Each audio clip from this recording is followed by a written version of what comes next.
Hello students, so we are doing chapter mechanical properties of solids and today we'll study the last topic of this chapter, that is capillarity. Capillarity is the English word derived from the Latin word that is capilla. Capilla Latin का word है, वहां से English word बना capillarity. Capilla means hair like, very thin hair like is word, very thin hair like sentence, that is capilla. Capilla means hair like. So what is capillary? Capillary tube. Capillary tube is the tube of very fine bore. एक बहुत thin tube, बहुत thin tube, fine hair like tube, जिसका hair like bore है, fine bore है, that is capillary tube. That is capillary tube. So what is capillarity? Basically capillarity is the phenomena that is observed in capillary tube. Capillarity tube, बहुत thin fine tube में हम कुछ phenomena देखते हैं, उसको बोलते हैं कैपिलैरिटी. कैपिलैरिटी है क्या? द राइज और fall of liquid in a tube of very fine bore is called capillarity. So what is capillarity? Capillarity एक फिनोमिना है जिससे हम देखते हैं लिक्विड राइज होता है या फॉल होता है, और कैपिलरी में, और कैपिलरी कैसी होनी चाहिए? बहुत फाइन बोर की होनी चाहिए, मतलब बहुत थिन ट्यूब होनी चाहिए. ठीक. सो कैसे ये फिनोमिना होता है? थर्ड पॉइंट देखिए, when a capillary tube open at both the ends is dipped in a liquid which wets the wall of tube then the liquid rises. Basically there are two type of liquid. एक liquid ऐसा होता है जो भी container है, जो भी capillary है, उसकी वॉल्स को वेट कर देता है. जैसे मैंने आपको प्रीवियस लेक्चर में बताया था, फोर्स ऑफ एडहेशन और force of cohesion. Adhesive forces होती हैं और कोहेसिव फोर्सेस. एडहेसिव फोर्सेस वो फोर्सेस होती हैं जो कंटेनर और जो भी लिक्विड है उसके बीच में जो फोर्स होता है, दो डिफरेंट सब्सटेंस के बीच में जो फोर्सेस होती हैं, दैट इज एडहेसिव फोर्स. और सेम सब्सटेंस के बीच में होती है कोहेसिव फोर्स.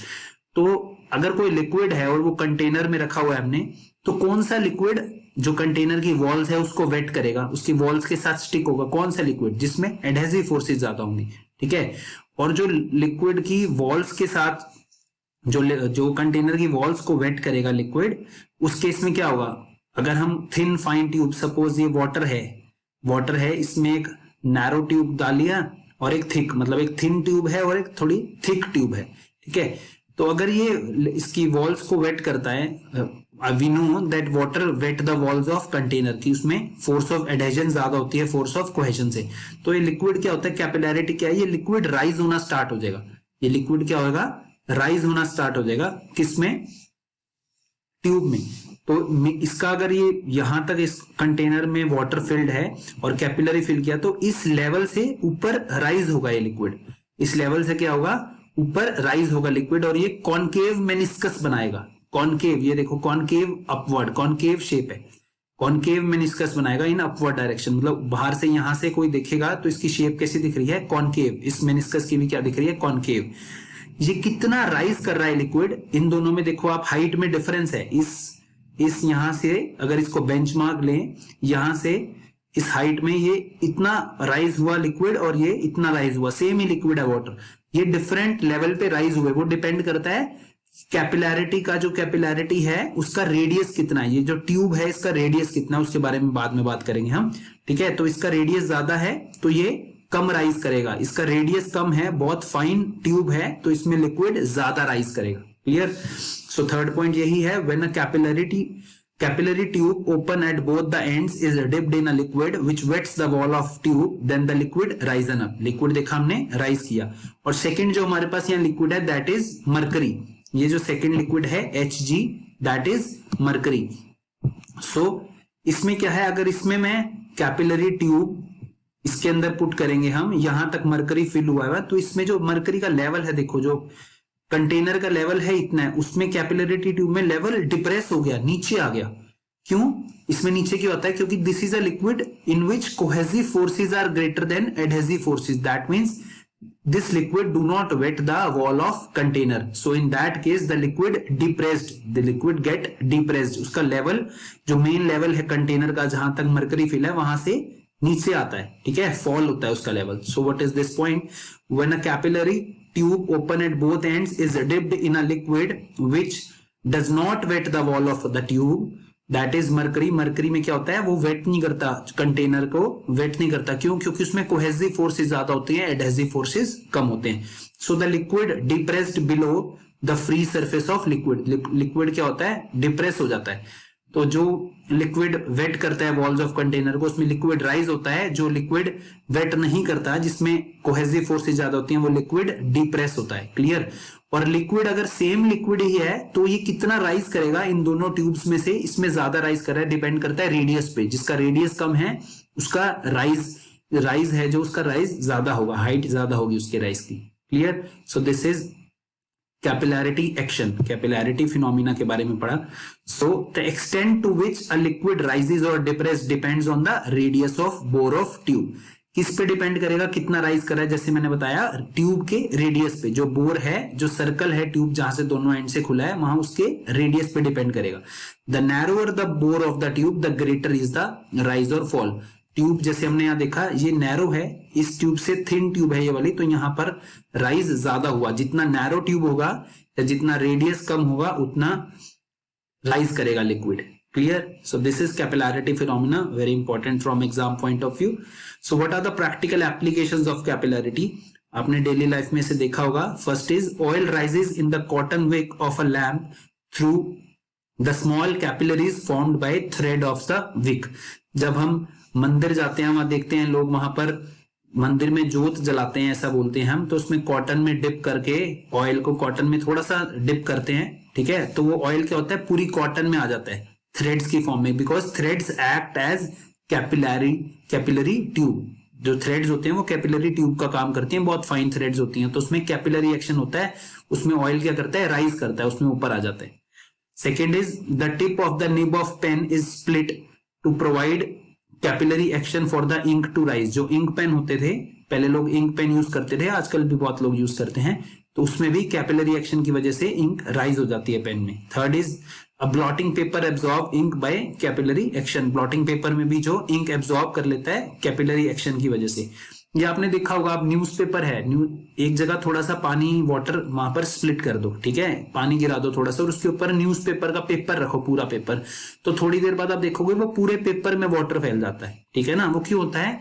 क्योंकि वो फाइन कैपिलरीज का काम करते हैं पेपर, ठीक है? जो पेपर है वो बहुत थिन पेपर है, वो फाइन कैपिलरी का काम करते हैं। कैपिलरी एक्शन से पूरे पेपर में वाटर आ जाता है, that is capillary action.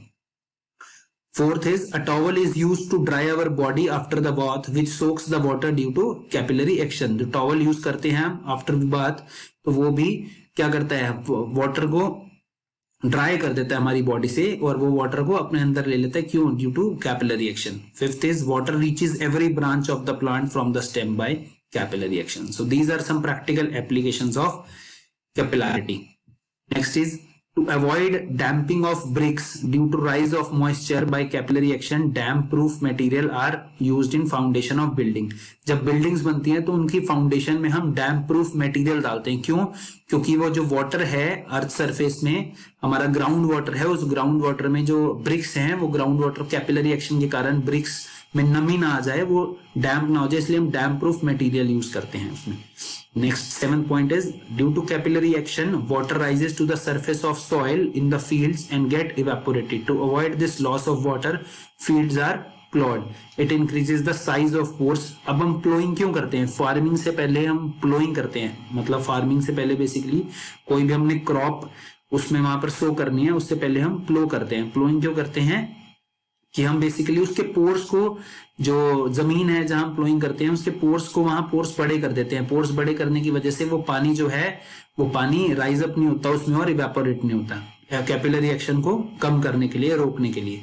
Next is earthen vessels are used in summer to provide cold water. The pores in the earthen vessels act as capillaries.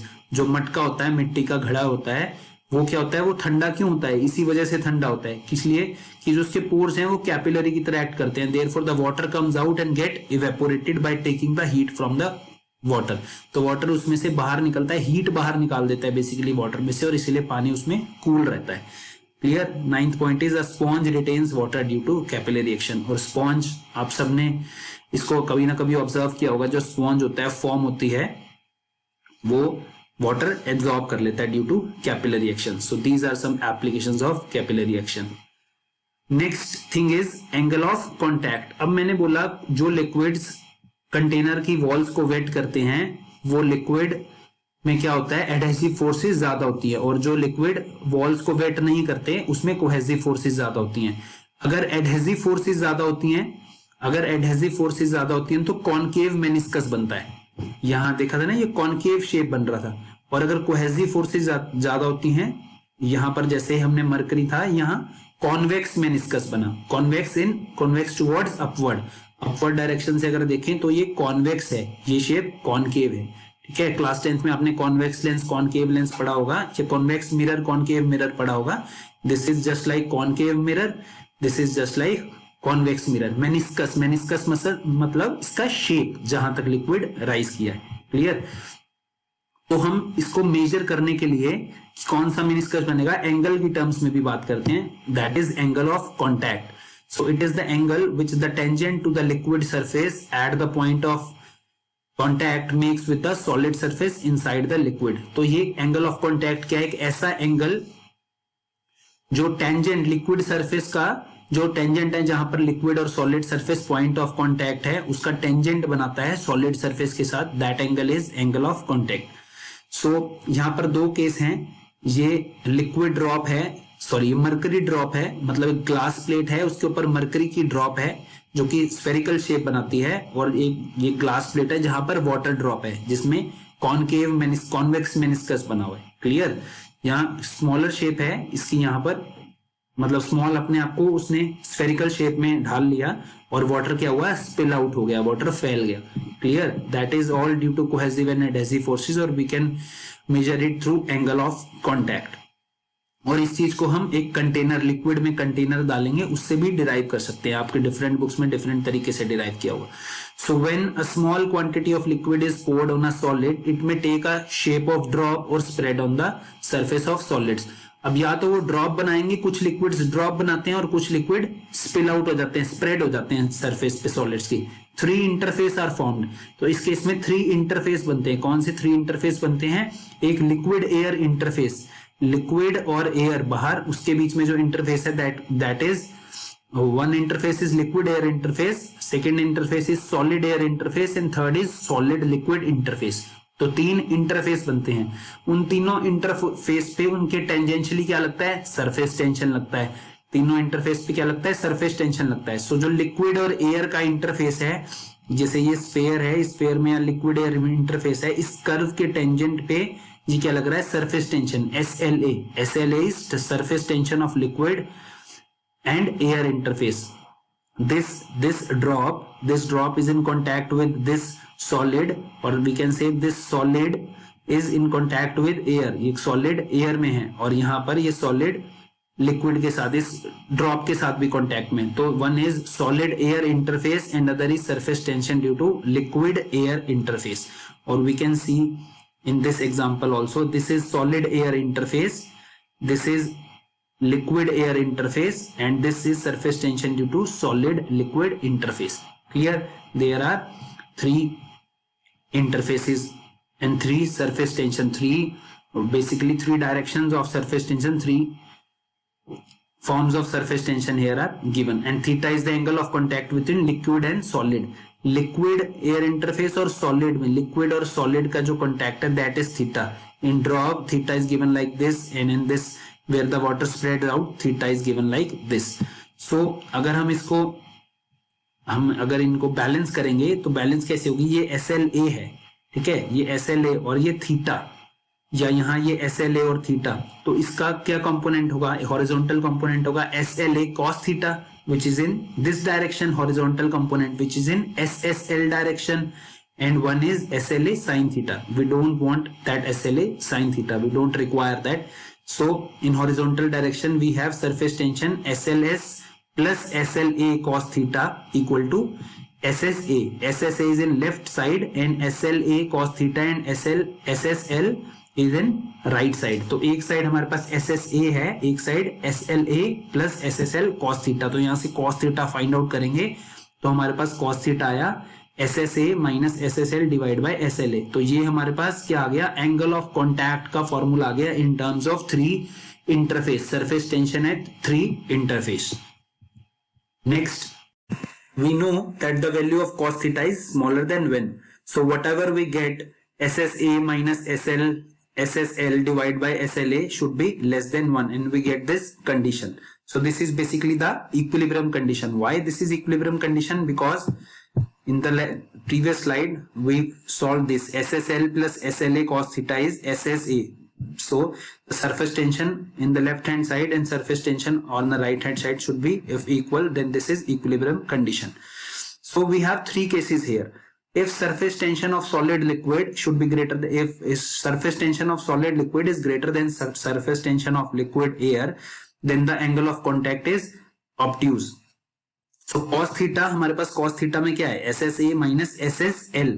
अगर न्यूमरेटर ग्रेटर देन 1 है तो theta क्या होगा, cos theta. Theta जो angle होगा that is obtuse. And when this angle is obtuse, when the meniscus is convex upward, जो mercury के case में पढ़ा था, then this angle is obtuse angle. Clear? Then this angle is obtuse angle. और अगर हम यहां से भी देखें तो ये मरकरी की वजह से ड्रॉप बन रही है. This is obtuse angle greater than 90. This is obtuse angle when SSL is greater than SLA. Next is when SSL is less than SLA, then if SSL is less than SLA, then cos theta is less than 1 and theta is less than 90. Theta क्या है, 90 degree से कम होगा. That means acute angle. और acute angle कब बनेगा, concave meniscus के case में, जो कि वाटर के केस में बनता है.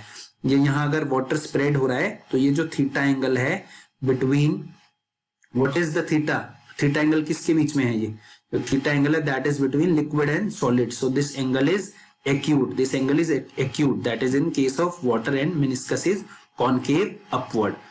And third is if this SSL is equal to SLA, then the angle of contact is 0.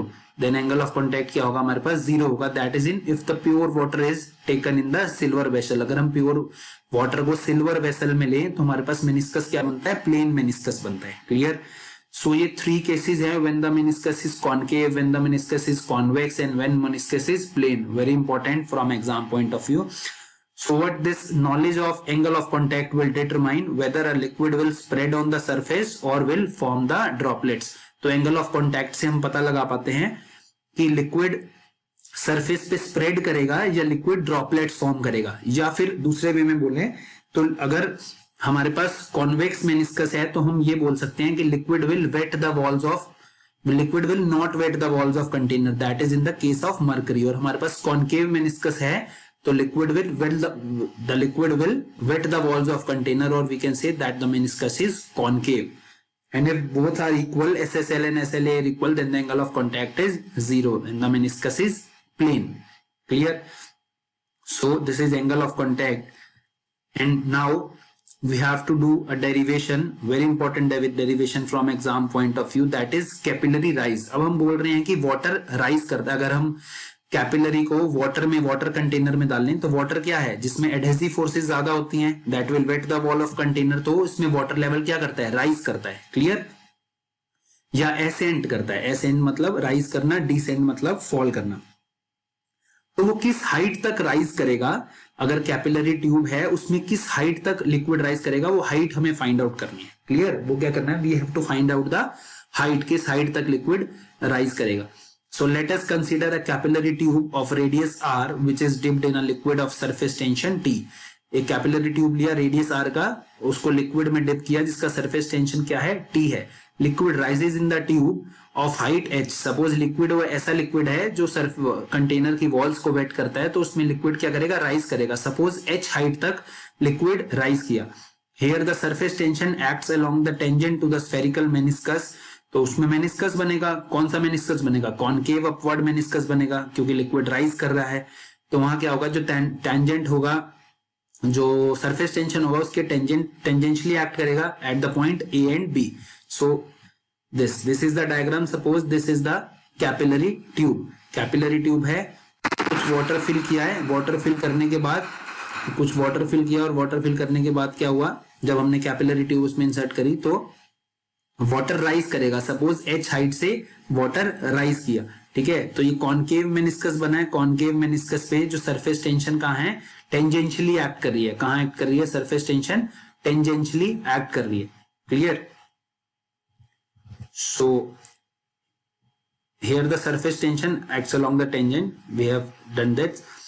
Here also the reaction R acts tangentially upward, जो reaction है वो भी tangentially upward act कर रही है, जो reaction है, ठीक है, जो रिएक्शन है, सपोज नीचे अगर वाटर राइज करेगा तो वाटर का वेट इंक्रीज होगा, वेट डाउनवर्ड डायरेक्शन में, तो रिएक्शन फोर्स लगेगी, कैसे लगेगी, वो भी टेंजेंशियली अपवर्ड लग रही है, तो clear R is equal to T। सो ऊपर अपवर्ड दो फोर्सेज लग रही हैं, एक मेरे पास टेंशन फोर्स लग रही है और एक रिएक्शन फोर्स लग रही है, क्लियर। अगर ये थीटा एंगल है और ये टेंशन फोर्स और रिएक्शन फोर्स है तो ये क्या होगा, इसको ये R sin theta and this is R cos theta, और we can say this is T cos theta and this is T sin theta. Here also if R and T is in upward direction, so and this is angle theta, so this is T cos theta or R cos theta, and in the horizontal direction this is R sin theta and that is equal to T sin theta। तो ये हमारे पास surface tension और reaction force लग रही है। तो हम इसको दो कंपोनेंट में रिजॉल्व कर दिया, T cos theta upward direction में अगर हम सरफेस टेंशन की बात करें, एंड R cos थीटा जो राइट एंगल पे लग रही है उसमें, ठीक है ना। एक vertical component that is T cos theta and T sin theta is horizontal component. So here the component of T sin theta are equal in magnitude but opposite in direction.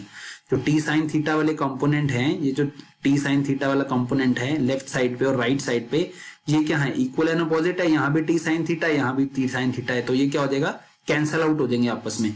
और लिक्विड को rise कौन करा रहा है, yes the liquid को rise करा रहा है ये T cos थीटा वाला कंपोनेंट, जो T cos थीटा कंपोनेंट है that will rise the liquid. This only component responsible for raising the liquid is T cos theta.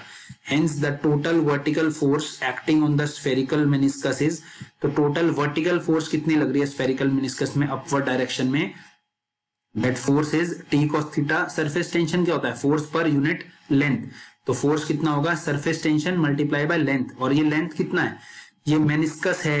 अब meniscus का तो ऐसे निकाल नहीं सकते length, तो meniscus क्या है, ये spherical meniscus है, spherical meniscus है तो इसका circumference कितना होगा 2 pi r, सर्कमफ्रेंस कितना होगा 2 pi r।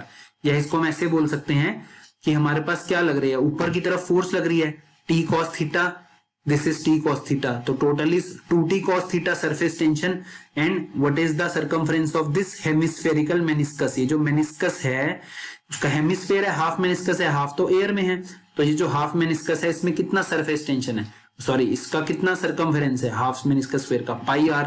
So this 2T cos theta into pi r that is force, that is total force acting in upward direction where 2 pi r is the circumference of circle in contact। due to this force liquid rises in the tube and as the liquid rises the weight of liquid also increases। जैसे जैसे मैंने बताया liquid rise करेगा तो liquid का weight भी increase होगा। so let us first find the volume of liquid present in the capillary tube। तो हमें अब weight निकालना है liquid का। ऊपर total force हमें पता लग गई, total downward force क्या लग रही है m into g, वेट कितना है नीचे, मास इंटू जी। अब हमें मास तो लिक्विड का पता नहीं बट हम वॉल्यूम निकाल सकते हैं, और डेंसिटी सपोज लिक्विड की रो है तो उससे हम क्या निकाल सकते हैं, वेट निकाल सकते हैं। तो हमें उससे पहले क्या निकालना है, वॉल्यूम निकालना है इसका।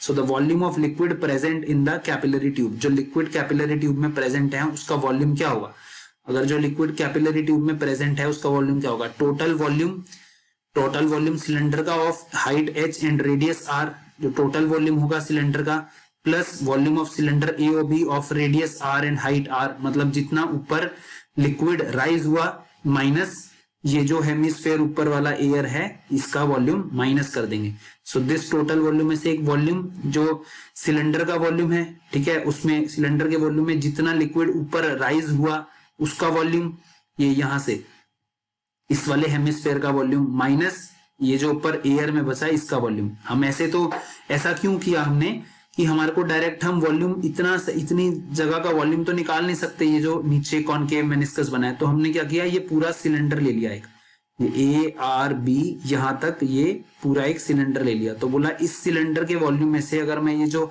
हाफ हेमिस्फेयर है ऊपर एयर में इसका माइनस कर दूं तो मेरे पास ये इतना वॉल्यूम आ जाएगा, दिस वॉल्यूम प्लस ये जो कैपिलरी ट्यूब में पहले वाटर था उसका volume.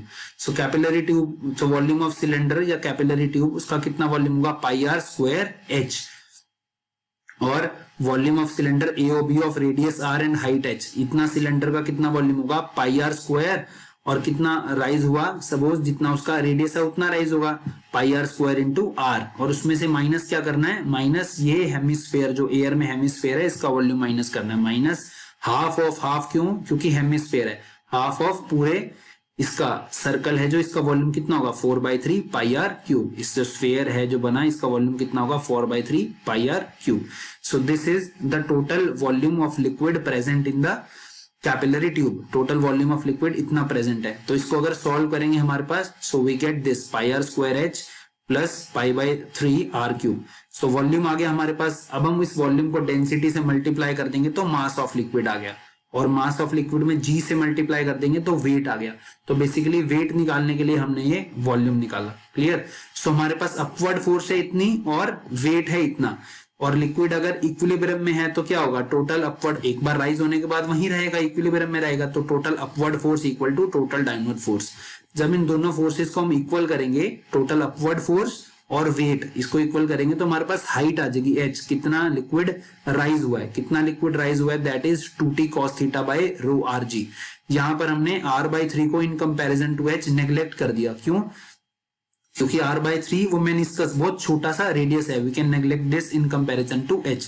So we get this height h, कितना लिक्विड राइज करेगा, 2 into surface tension cos theta divide by density into g into radius. तभी मैंने बोला था स्टार्टिंग में, रेडियस पे कैपिलरी के बोर पे डिपेंड करता है कि कितना राइज होगा, जितनी थिक कैपिलरी है उतना कम राइज होगा, जितनी नैरो कैपिलरी है उतना ज्यादा लिक्विड राइज होगा। सो this is very important derivation. आपको डिफरेंट बुक्स में डिफरेंट तरीके से इसमें डेरिवेशन की होगी, आप ऐसे भी कर सकते हैं और बुक्स में अलग तरीके से भी दी हुई है, फ्रॉम एक्सेस प्रेशर, आप वहां से भी डेरिवेशन कर सकते हैं, quite easy derivation. So what are the practical applications of capillarity? We have already studied that the oil in the lamp rises in the wick, the tip of the nib of pen is split up to make a narrow capillary so that ink rises up to the nib of tip. This enables us to write with the pen. A towel soak water on the count of capillary action. Ink is absorbed by the blotting paper due to capillary action. So ये हमारे पास capillary action था। तो capillary action में, capillary action क्या होता है, meniscus कब concave बनता है, कब कॉन्वेक्स बनता है, कब प्लेन बनता है, और अगर उसमें लिक्विड राइज कर रहा है तो वो किस हाइट तक राइज कर रहा है, ये डेरिवेशन।